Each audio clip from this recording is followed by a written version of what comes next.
राम नाम की गूंज आज अयोध्या से निकलकर पूरे देश में फैली है। लेकिन राम से पहले अयोध्या कैसी थी, किसने बसाया था अयोध्या को, क्यों ये स्थान इतिहास में इतना महत्वपूर्ण था, राम जन्मभूमि का इतिहास के पहले एपिसोड में जानेंगे। इतिहास में अयोध्या का जिक्र कहाँ कहाँ मिलता है, राम का जिक्र वाल्मीकि रामायण के अलावा कहीं और मिलता है या नहीं, क्या थी राम के अवतार की कहानी। तो चलिए शुरू करते हैं। ऋग्वेद के मंत्रों में सरयू का आह्वान सरस्वती और सिंधु के साथ किया गया है।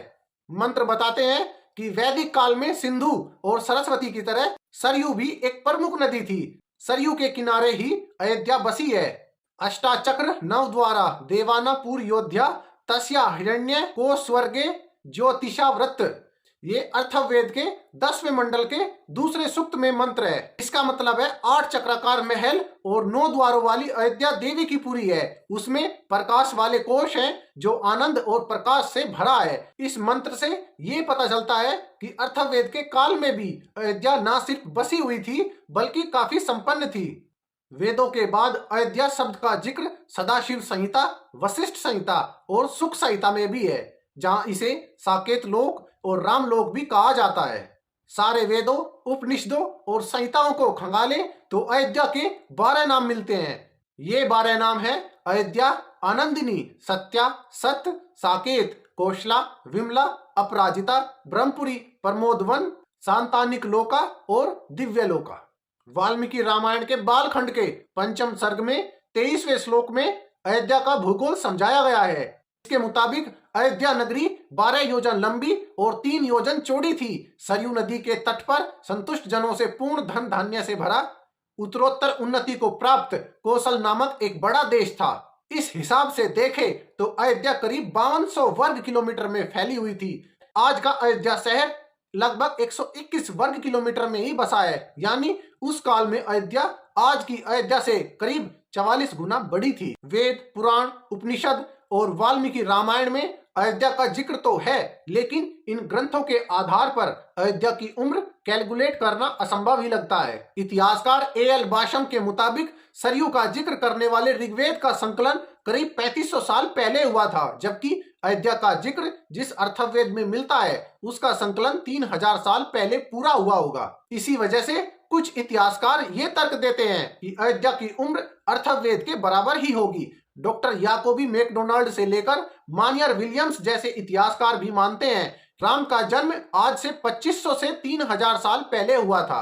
हालांकि वेदों और पुराणों के हिसाब से गणना करने वाले इससे सहमत नहीं है। ऐसा माना जाता है कि वेदों का अस्तित्व उनके संकलन से बहुत पहले से है और ये श्रुति परंपरा में चले आ रहे थे, यानी इन्हें लिखने के बजाय बोलकर अगली पीढ़ी को सिखाया जाता था। अर्थवेद के संकलन से बहुत पहले से अयोध्या का जिक्र श्रुति परंपरा में था और इस हिसाब से उसका अस्तित्व भी इससे काफी पहले से था। उज्जैन के विक्रम विश्वविद्यालय के पूर्व कुलपति B.K. शर्मा कहते हैं कि राम का जन्म त्रेता युग की शुरुआत में हुआ था। हर युग के समय को जोड़े तो राम का जन्म आज से करीब 8.70 लाख साल पहले हुआ होगा। अब जानते हैं इतिहास के दस्तावेजों में अयोध्या का जिक्र कहां कहां मिलता है। पहली बार अलेक्जेंडर कनिंघम ने 1862 के आसपास अयोध्या का आर्कियोलॉजिकल सर्वे किया था। यह सर्वेक्षण बौद्ध स्मारकों का पता लगाने के लिए किया गया था। ये अयोध्या को लेकर इतिहास का पहला दस्तावेज माना जाता है। इस सर्वे के दौरान कनिंघम को घनन और विशाख लेख वाले सिक्के मिले थे। बौद्ध साहित्य के मुताबिक भगवान बुद्ध के काल में अयोध्या को विशाखा कहा जाता था। ये सिक्के इतना तो बताते हैं कि भगवान बुद्ध के समय में अयोध्या एक संपन्न शहर था, लेकिन इससे पहले के इतिहास का कोई जिक्र नहीं मिलता। ब्रिटिश इतिहासकार जॉन की अपनी किताब में 2 रास्तों का जिक्र करते हैं, उत्तर पथ और दक्षिण पथ। उत्तर पथ गांधार से शुरू होकर मथुरा से होते हुए आज के बांग्लादेश में ताम्रलिप्ति तक फैला हुआ था। वहीं दक्षिण पथ श्रावस्ती से शुरू होकर चित्रकूट से होते हुए प्रतिष्ठान तक जाता था। ये दोनों रूट माइग्रेशन और ट्रेड के सबसे बड़े रास्ते थे। ये दोनों रास्ते एक दूसरे को जहां पर काटते थे वहां अयोध्या बसी हुई थी। 1932 में पब्लिश्ड अयोध्या ए हिस्ट्री में लाला सीताराम ने अयोध्या का इतिहास ट्रेस किया।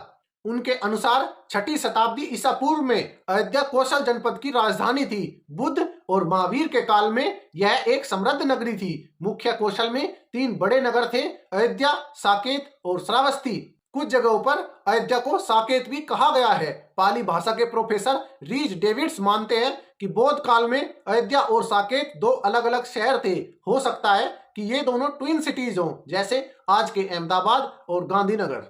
अब हम जानेंगे पौराणिक मान्यताओं में क्या है राम की कहानी। स्कंद पुराण में राम अवतार की कहानी है। सिर से अजय होने का वरदान प्राप्त करने के बाद रावण ने देवताओं को सताना शुरू कर दिया। सभी देवता नंदी के पास मदद के लिए पहुंचे। नंदी पहले ही रावण को श्राप दे चुके थे, जब कोई तपस्वी और वानर सेनापति लंका आएगा तो रावण का वध होना तय है। देवताओं ने ये बात विष्णु को बताई। उनके कहने पर देवताओं ने वानर अवतार लिया, नंदी ने हनुमान अवतार लिया और विष्णु ने भगवान राम का अवतार लिया। अयोध्या सूर्यवंशी राजाओं की राजधानी थी। ये भारतीय इतिहास का सबसे लंबा राजवंश माना जाता है। वंशावली में इस कुल के 123 राजाओं का जिक्र मिलता है। इनमें से 93 ने महाभारत से पहले और 30 ने महाभारत के बाद राज किया। पुराणों के मुताबिक अयोध्या के पहले 11 सूर्यवंशी राजा थे। दशरथ 63वें और राम 64वें राजा हुए। वेदों में सिर्फ इस कुल के 21वें राजा मानधाता का जिक्र मिलता है। 14 सालों का वनवास पूरा कर राम अयोध्या लौटे और फिर वहां राम राज्य आ गया, लेकिन अयोध्या में यह राम राज्य हमेशा नहीं रहा। इतिहास बताता है कि अयोध्या में राज और राजा बदलते रहे और इसके साथ ही यहाँ के मंदिरों का हाल भी सुधरता और बिगड़ता रहा। राम राज के बाद अयोध्या का हाल कैसे बिगड़ा और क्या रहा? आखिर राम मंदिर को तोड़कर मस्जिद किसने और कब बनाई? इन सभी सवालों के जवाब राम जन्मभूमि के इतिहास सीरीज के कल के एपिसोड में हम आपके सामने लेकर आएंगे। तो आप सभी को यह वीडियो कैसा लगा हमें कमेंट सेक्शन में जरूर बताएं। जाते जाते वीडियो को लाइक कीजिए और चैनल को सब्सक्राइब जरूर कीजिए। धन्यवाद।